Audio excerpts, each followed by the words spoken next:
Bonjour Adèle, bienvenue dans le podcast. Bonjour Marine, merci. Merci à toi d'être là aujourd'hui pour parler organisation pendant les vacances notamment, pour voir un petit peu comment ça marche pour toi et comment ceux qui nous écoutent vont peut-être pouvoir s'inspirer de ton fonctionnement pour mieux gérer l'organisation pendant les vacances, en tout cas plus sereinement. Est-ce que tu peux commencer par te présenter, nous dire un petit peu qui tu es?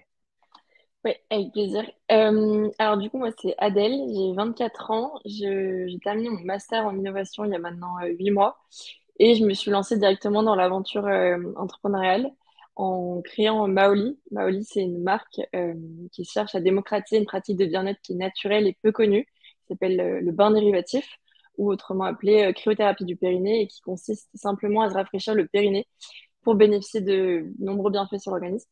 Et en fait, j'ai constaté que personne connaissait cette pratique et qu'elle était naturelle et que ça avait vraiment beaucoup de vertus. Et donc, j'ai eu envie de créer une marque et de la faire connaître.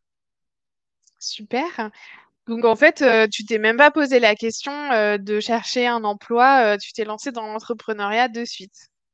Ouais.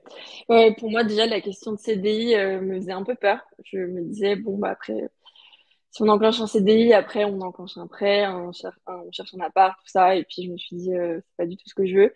Et j'avais souvent envie de voyager ou j'avais besoin de projets et ce projet est tombé. Et voilà, c'est comme ça que je me suis lancée.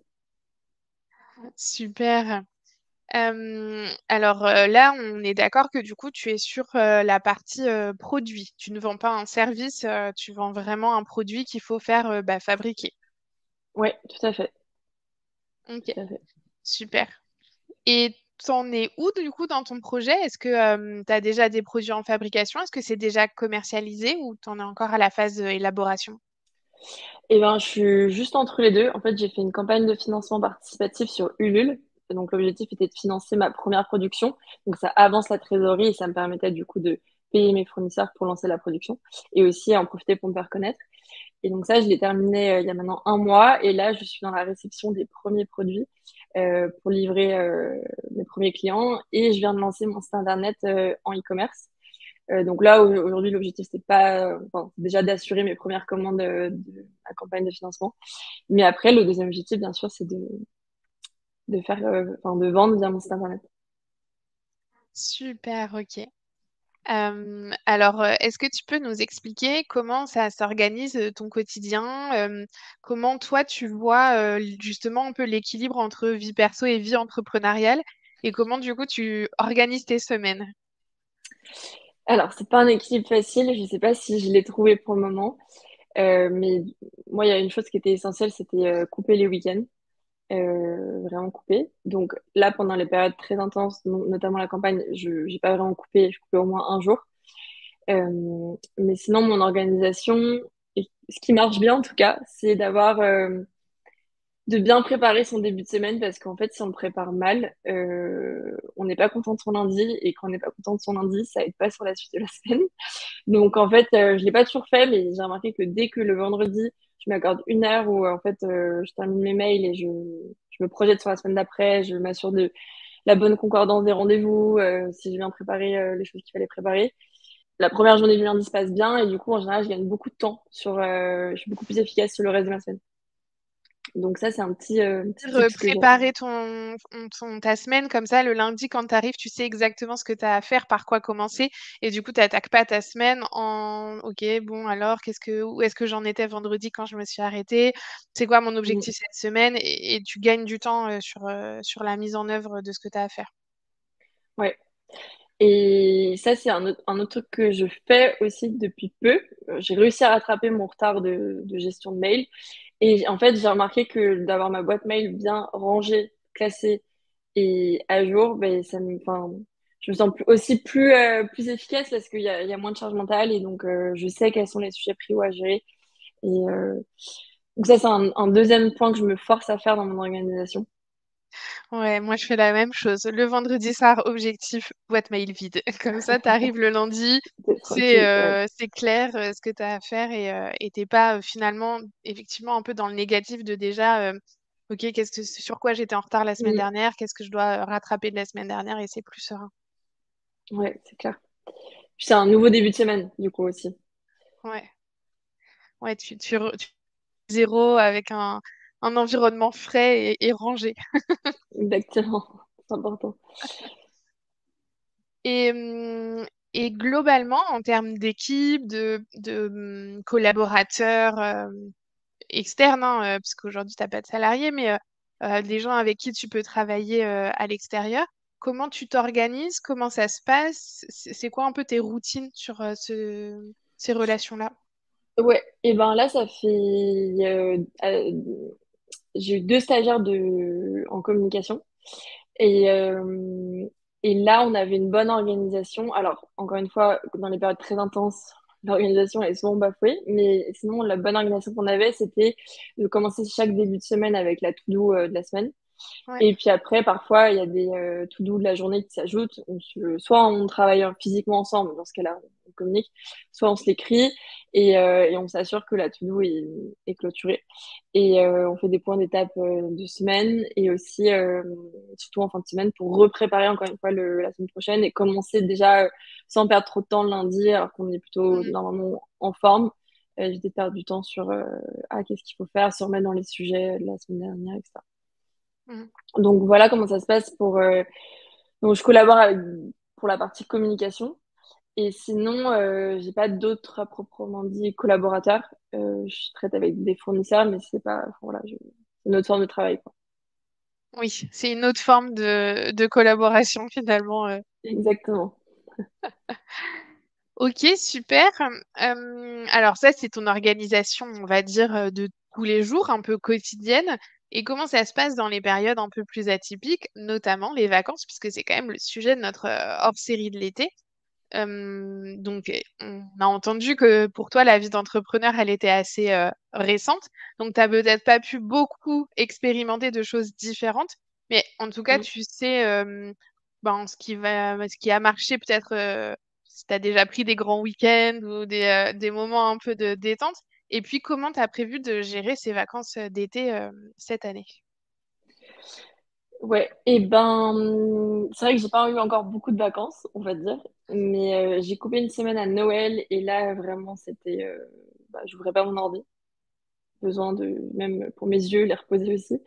Donc ouais, l'idée pareil, c'est de d'un tout finaliser avant les vacances et de couper sereinement. Pour les grands week-ends, j'avoue que j'en ai pas vraiment pris non plus cette année. Et là, comment je me suis organisée, et ben en fait, on m'a donné un conseil et que je viens justement d'appliquer hier. On m'a dit de faire ça. Enfin, du coup, moi, je prends mes vacances début août et on m'a dit de faire ma roadmap, donc mon rétro-planning sur les prochaines semaines jusqu'à le jour où je suis en vacances pour en fait vraiment avoir le sentiment où, alors une roadmap pas trop non plus ambitieuse dans le sens où faut pas non plus en mettre trop, mais d'avoir vraiment le sentiment de voilà to-do list accomplie à la fin de ces 2 prochains mois et je l'ai fait et c'est vrai que ça m'a permis de ouais de me sentir organisée et de d'avoir mes objectifs clés un peu à tenir. Ouais, ça te donne une belle vision de maintenant jusqu'à tes vacances pour que tu puisses, au moment de ton départ en vacances, être sereine dans le sens, ok, j'ai atteint les objectifs, j'ai fait ce que j'avais à faire et je peux partir l'esprit tranquille finalement. Voilà, je sais où j'en suis et tout va bien. Exactement. Ouais, c'est un peu l'idée. Après, je pourrais te dire ce que ça a donné. Mais dans l'idée, c'est de couper vraiment 2 semaines pleines. Et puis, je pense Ouais. que peut-être 2 semaines et demie et reprendre en télétravail, mais juste la gestion, voilà, mail, tout ça. Et puis après, en août, il n'y a souvent pas grand monde non plus. Donc, voilà, reprendre un petit peu les sujets, à la fois mail, mais à la fois stratégie. Comment, qu'est-ce qui est ma raison d'être? Comment je me vois? Comment je vois le projet se développer sur la rentrée? Mm. Pourquoi, tout ça.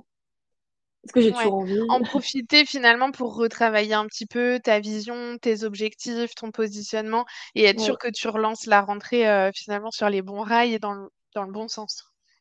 ouais, exactement. Un peu comme si j'allais faire un peu mes courses de rentrée en me disant de quoi j'ai besoin. Et ben là, je vais me dire ça pour moi-même, de quoi j'ai besoin, et qu'est-ce que le projet a besoin pour que ça marche, quoi. Ouais, c'était ma question suivante. T'as fait du coup ta roadmap uniquement jusqu'à tes vacances ou t'as aussi fait une roadmap pour ton retour de vacances?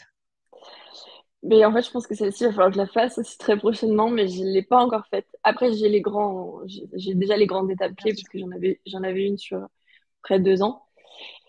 Mais je pense que voilà, fonctionner sur ce roadmap de 3 mois, enfin, c'est pas mal parce que souvent ça jalonne soit des vacances, soit un peu un moment de break. Mm. Et mais je pense que pareil, je vais aussi me faire une belle, enfin peut-être pas parfaite, mais au moins les grandes idées pour la rentrée. Et comme ça, je sais quand je reprends le travail aussi en mi-août, qu'est-ce que j'ai à faire. En tout cas, pour moi, ça fait beaucoup écho avec ce que tu nous as expliqué de ton quotidien, de préparer le vendredi la semaine suivante. Donc, finalement, là, ça serait un peu de préparer ton retour de vacances avant de Exact. partir et du coup de revenir, bon, d'avoir prévu ton retour, ça te permettra de revenir sereinement en te disant, en fait, je sais quoi faire quand je reviens et il n'y a aucun stress pour moi ou en tout Ouais. cas, je vais pas recommencer dans un sentiment négatif de bon allez, il faut que je me remette sur ma vision, sur qu'est-ce que je dois faire et finalement j'ai un peu l'impression de perdre 3-4 jours à mon retour, le temps de traiter les mails qui se sont accumulés, l'administratif qui est resté en stand-by, etc. Et de repartir avec un sentiment un peu négatif alors que tu pourrais avoir la patate dès le premier jour. Exactement. C'est l'idée en tout cas, je vais essayer. Ouais. Super. Et tu as prévu de vraiment décrocher pendant ces vacances-là? T'as pas prévu, on va dire, je sais pas, tous les matins 1 heure pour traiter tes mails. Toi, tu sens que tu as besoin de Ah oui, faire une pause pour te ressourcer. ah oui, là c'est vital. Ouais, ouais, il faut parce que déjà je trouve ça important pour prendre du recul, euh, prendre de la hauteur et se rendre compte que quand on est dedans, on a l'impression que c'est toute notre vie, mais en fait c'est pas ça la vie non plus. C'est ce qui nous anime, c'est Mm. notre projet, c'est ce qu'on a envie de faire, c'est tout ce qu'on a envie de créer avec ce projet, mais c'est pas la vie. Enfin, c'est potentiellement notre gagne-pain aussi à la fin du mois. Enfin, en tout cas, pas pour moi tout de suite, mais j'espère un jour. Mais c'est pas la vie. Et donc, c'est voilà, savourer humainement parlant, même juste de là où je vais. Moi, je pars en Bretagne, dans les îles, et savourer un peu de l'endroit où je suis, faire des choses simples, savourer des choses simples, revenir Mm. un petit peu à l'instant présent, diminuer mon stress. Et puis, je pense que aussi c'est important pour prendre du recul globalement sur le projet parce que ça permet de, bah, voilà, de réaligner s'il y a besoin de réaligner, de se nourrir un peu ailleurs, de se dire, Mm. ok, ça peut-être, enfin, de repenser, enfin, de se laisser du temps à notre cerveau pour repenser à des moments de, bah, faut pas forcément que sur le projet, hein, mais les vacances, c'est ça, c'est repenser à des choses qui sont passées dans l'année et d'en tirer des apprentissages. Et en fait, Mm. quand on est dans le flot des semaines qui s'accumulent, enfin qui défilent, je trouve ça assez fou la vitesse à laquelle ça va. Et on prend pas le temps. Enfin, moi personnellement, j'arrive pas à prendre le temps que je voudrais pour prendre du recul. Oui, mais en même temps, c'est difficile quand on est dans le flux de notre quotidien d'arriver à prendre ce recul là, de se dire alors attends, là je fais une pause, je vais regarder un petit peu les dernières choses qui se sont passées, faire un espèce de compte rendu de son quotidien. C'est vraiment pas quelque chose qu'on fait. Et Mm, je trouve ça intéressant parce que ce que tu dis, c'est que bah, tu vas aussi te servir de ces vacances-là pour faire finalement un peu ton bilan global. Alors, on emploie souvent ce mot bilan un peu négativement, hein, bilan comptable, il faut faire ses chiffres, alors que pas du tout, en fait. Le bilan, c'est juste de se poser, prendre du recul et de réfléchir honnêtement à tout ce qu'on a fait de bien, les choses qui ont peut-être aussi moins bien marché, mais du coup, en tirer des apprentissages et finalement, ben, effectivement, en retirer des choses qu'on va pouvoir mettre en place par la suite pour bah, voilà, s'améliorer, aller chercher des solutions mm, nouvelles. Et c'est vrai que si on ne prend pas ce temps de recul-là, c'est difficile d'aller se féliciter déjà de tout ce qu'on a accompli, de toutes les belles choses qui nous sont arrivées. On ne le prend pas. Alors en plus, pour apprendre de nos erreurs ou des moments qui ont moins bien marché, c'est encore plus compliqué dans le flux quotidien de notre vie d'entrepreneur. mm, c'est clair. C'est clair. Et en fait, je me suis rappelé que je l'avais fait, cet exercice-là, après ma petite semaine de vacances à Noël. Et j'ai recommencé ma première journée avec tout ce que j'avais accompli. Ce que j'avais déjà accompli en 2 mois et demi. Et ça m'avait permis de me rebooster aussi un peu ma confiance. Mm. Et voilà, et après, du coup, j'ai découlé sur la mise à jour de mon rétro-planning des prochains mois. Mais ouais, je pense que ça, c'est un bon exercice aussi. Ouais. Et ce que tu peux faire aussi, moi, c'est un exercice que j'aime beaucoup, c'est de t'écrire une lettre avec justement tout ce que tu as emmagasiné de positif, tout ce que pendant ce petit bilan, ce temps de recul, tu as vu, ah ouais, j'ai réussi à faire ça, j'ai quand même fait ça, ah ouais, j'en suis arrivée là. Se l'écrire, le poser sur Mm. le papier et puis le cacheter dans une enveloppe pour ne l'ouvrir que plus tard. Alors après, c'est chacun décide la temporalité qu'il y met, mais tu peux, par exemple, si c'est tes prochaines vacances seront à Noël, l'ouvrir pendant tes prochaines vacances. Et ça amène en fait à, quand on lit ça, ça amène aussi nous à beaucoup plus penser au positif. Parce que globalement, on est très formaté pour s'arrêter sur le négatif. C'est effectivement beaucoup plus simple parce que c'est plus visuel, en fait, ça nous a touché tout ce qui peut Oui. nous arriver négativement, donc c'est plus simple de le voir. Mais le positif, finalement, c'est beaucoup plus de notre quotidien, c'est juste qu'on s'arrête pas dessus. Et finalement, de lire, ben, ok, trimestre dernier, j'ai fait tout ça en positif. Ah ouais, et du coup, ce trimestre déjà, et hop, tu recommences la liste et tu te réécris une lettre comme ça régulièrement. C'est hyper puissant comme exercice Mm. de tirer ça de son petit bilan. Je l'avais fait dans le cadre de mon master et c'est vrai que ça avait été top. Et tu as raison sur le fait que enfin, on dit pas assez les choses positives. Donc je pense que. Et puis même, on a souvent tendance à être frustré parce qu'on n'a pas fini ce qu'on devait faire. Enfin, on va ruminer qu'on aurait dû toujours faire Exactement. plus, etc. Ou on aurait pu faire mieux. Et en fait, bah, pas forcément. Et ouais, Effectivement. On arrive déjà à la fin de notre échange. Merci beaucoup pour tout ce que tu nous as partagé. Est-ce que tu peux finir par nous donner un super conseil? wow, sacrée question. Euh, eh ben oui, et puis c'est quelque chose que je dis souvent, c'est bah, soyez à l'écoute de votre intuition. Parce Ouais. que du coup, ça boucle un peu la boucle, mais chacun aura sa façon de faire, aura ses conseils, son organisation qui est propre à lui-même. Mais restez attentif à votre intuition et je pense qu'elle est souvent bonne et elle vous guidera vers le bon chemin. Ouais, s'écouter pour prendre les bonnes décisions pour soi. Exactement. Voilà. Super. Bah, merci beaucoup pour ce beau conseil. C'était un plaisir de t'accueillir sur le podcast aujourd'hui. Et puis, De même. ben, je te souhaite un super été. À bientôt. Merci, à bientôt et belle été.